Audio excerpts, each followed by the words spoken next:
think we are in the era of the end of denominationalism, and we're going to have to just suck that up, everyone. It's just true. There are probably too many rabbinical schools. If you add up the number of dollars that have been spent educating a very small number of people, you would be astounded at the money that we do spend on an increasingly small number of people. I don't think denominationalism will continue to be relevant. I just heard Steve Cohen spoke at my board retreat and basically divided the community into three. I guess three is a number, but it's Orthodox, it's engaged, and it's other. Other for him means mostly intermarried, because for him the statistics about intermarriage are mostly unengaged. That's not doesn't happen to be true in my particular world, but it may very well be true in yours. So I think that we have to appreciate that people are not going to be belonging the way they did in the last century. They're not interested in these labels, and they don't mean very much to people. They certainly don't mean very much to our children. They were valuable at a particular time in Jewish life, but they've lost their coherence for most Jews. And I think it does actually go back a little bit to Moishe's point about individualism.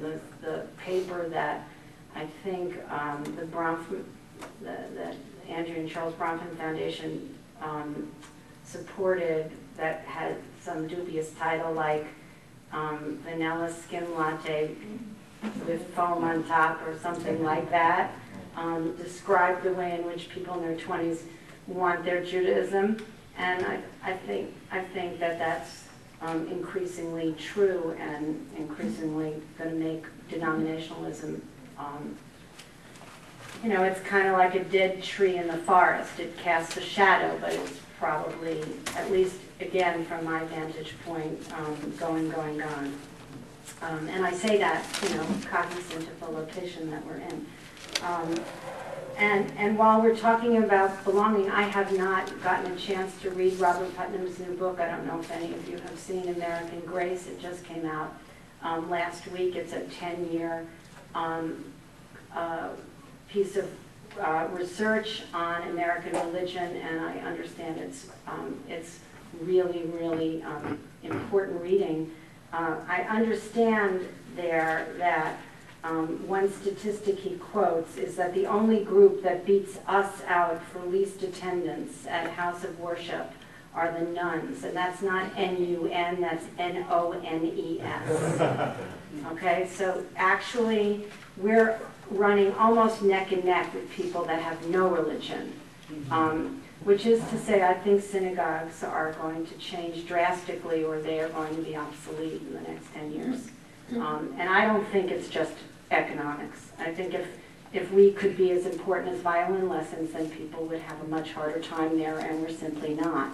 And that doesn't mean that that's true for your communities, which I'm sure are all vibrant and wonderful and growing, and people want to just, you know, come, and you can't fill the rooms on Shabbat morning. But I think broadly that we're seeing a decline there. And most specifically and most interestingly for me, I think what's going to happen over the next 10 years, challenge, opportunity, is that Hebrew schools will either be declared a failure, die, and we will watch the community do its own thing as it is doing, individual tutoring, homeschooling, all the myriad ways that go into Chabad, you know, for 6 months, because they figured out that the great bar mitzvah blackmail actually is a hoax, and they don't have to go to Hebrew school to have a bar mitzvah. You're going to see, not in New York, but you're going to see it, I saw Kenny Brender working, I think, in Boca, the JCC is going to start to take over some of these things as though 4 o'clock in a JCC looks better than 4 o'clock in a Hebrew school. I don't know where that idea came, in a synagogue, I don't know where that idea came from, but you are going to, I think the biggest challenge going forward in terms of our children is is that increasingly people are going to opt out of this model, which is a failed model that I think we all know. And our ability to respond to that failure, I think, is going to be a key challenge for us.